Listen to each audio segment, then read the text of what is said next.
Wow. It's been 8 days. 8 days since the result, and 8 days since Scotland changed. And I'm an SNP MSP. Very often on important days and important times, we wear a little white rose. The little white rose has a lot of associations. One of them is with the Jacobites that used to grow bushes of white roses outside their houses to identify themselves to other Jacobites. But this is not a movement that needs to happen in secret. Yay! But there's another association of that rose, the Hugh McDermott poem. The rose of all the world is not for me. I want for my part only the little white rose of Scotland that smells sharp and sweet and breaks the heart. And last Friday, I think there was a lot of heartbreak. There were a lot of tears shed. But those tears fell on the ground that something can grow on. Because we should not today think about how we felt that Friday, the pain of defeat. We should think instead of the hope and the joy and the expectation that we had on the Thursday.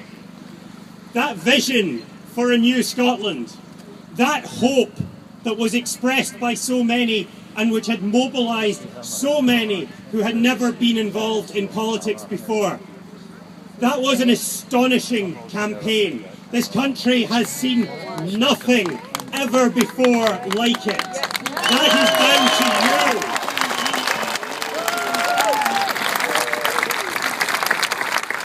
And it wasn't just the events, the carnivals, the street stalls, all those people knocking doors or handing out leaflets. There are numbers out there, hard numbers, that came to us from a Tory peer who is no friend of Scotland, no friend of independence, that says we won over the people that hadn't made up their minds by 2-1. That people moved from no to yes 3 times more than people moved from yes to no, because we put forward those visions, that ideal of what Scotland could be. And the other side know that. The other side know how risky, how close it was. They talk sometimes now about the settled will of the people. The settled will of the people was the creation of that building behind you. The settled will of the people there, 75% of them said a Scottish Parliament. 67% rejected AB, the same even back to the 70s, the UK being in the EEC. This was 55%. This was narrow. This was squeaky bum time for the No campaign. And we will show them again. Because it's one thing to say that's the referendum, we lost, we move on. But if we'd won, if it had been a yes, the struggle would have gone on as well. Because you don't change a country just by changing a flag. You change a country by changing its politics, by taking new decisions and going in a different direction. So just as if there had been a yes vote, the struggle would have gone on, so that there has been a no vote, the struggle too must go on.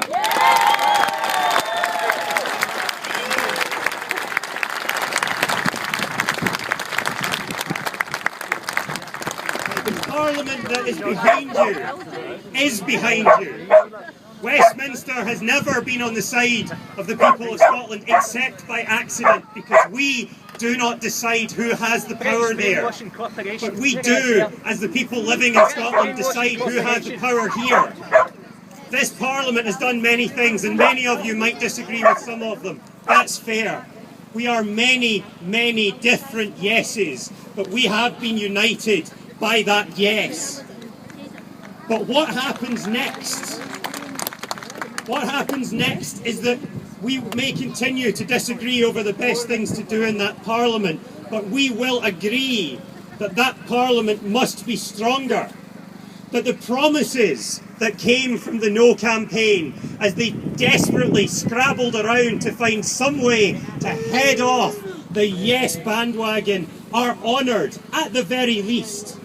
Because again, going back to those numbers, those uncomfortable numbers for the other side, if every person who said they voted no because of the promise of better powers had voted yes, we would have won with 58% of the vote.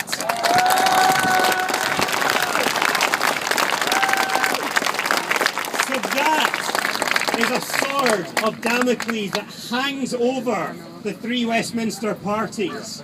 It is a promise they made and on which they won a referendum, and they have to deliver, and we have to make sure they deliver.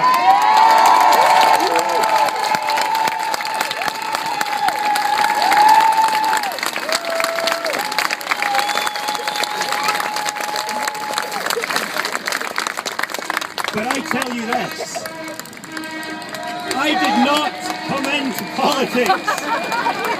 I did not start campaigning. I did not join the Scottish National Party for more powers.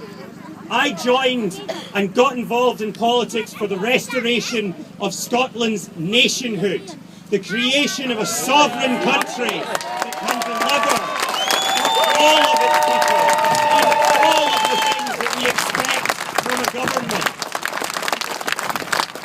So they talk about giving us income tax powers and maybe a bit of control over the work programme and deciding how our elections are fought to the Scottish Parliament, and maybe we might get our own health and safety executive. No, that is not what we were campaigning for. That is not what captured the imagination of 1.6 million people. That is not what bought off hundreds of thousands more. And the great challenge for those opponents of Scottish independence is not just to deliver, to agree, to overcome all their difficulties and deliver what was promised. It is that when and if that is delivered, people in Scotland will see just how inadequate that offer was. An offer that that newspapers echoed as being Devo Max, obedient that they were, is no such thing. And that what we want, the powers to rebuild this country, to make it the kind of country we want to live in, are not coming from Westminster anytime soon. That will expose them for what they are, and we all have to be part of that. We won the argument in the last referendum. They know that winning the vote but losing the argument is not a real victory. And we know that winning the argument but losing the vote is not a real defeat. When the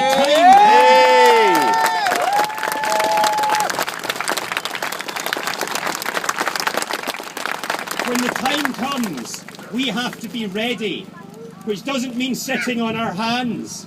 It means campaigning for more powers to keep them honest, to expose the no parties when their promises don't materialise, but also to lay the groundwork for that next vote when it comes.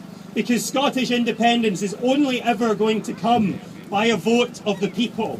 And it's going to need to be more than 45% next time. We need 50%. I'd love 60, I'd love 70, but we need 50%, which means we need networks, we need alliances, we need the friendships and relationships that were born in this campaign to endure. Frankly, we need an alternative media that will put across what is the truth to the people in this country.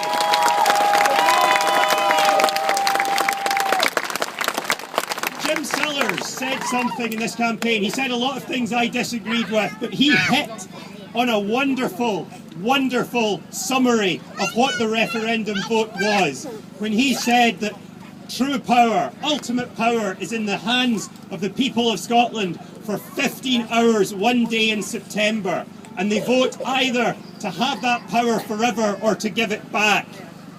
And we may think after this referendum that they have voted to give it back, but by having that power, by asking that question, and by the future being decided in the way it was, The no parties have conceded, whatever Jack Straw might write, that true power lies in the hands of the voters of this country. And they have not given it back to Westminster. They have lent it. They have lent it in a faith and in hope and in promises. And that is going to only be met by disappointment. So where there is disappointment, let us bring alternatives. Where there will be more disillusionment, let us keep the flame of the hope of the Yes campaign alive. Because that is why people came out from all around Scotland, why they came out from Craigmillar and Niddrie and Pilton and Muirhouse and voted for the first time. Because there was a campaign that wanted to change things. There was a campaign that was on their side. And one day, I don't know if it will be 8 years or 18 or whenever, but one day that is coming, we will gather here again, and we will not be rallying about what to do after a no vote. We will be rallying about what to do after a yes vote. When that day comes, when Trident is gone from the Clyde and from the Wales, when food banks are gone from this country, when the inventions of this country create prosperity that we can share with all, when we have public services, an NHS and school system that are protected from governments we didn't vote for, and when our troops are not sent to war by people we didn't. I want to see this place. I want to see this place then renamed Independence Square, to be honest. I want to see us all look back and think we didn't stop campaigning for what we believed in 2014. We campaigned on, we fought on, and in the end, we won that Scotland that we all dared to dream of. Thank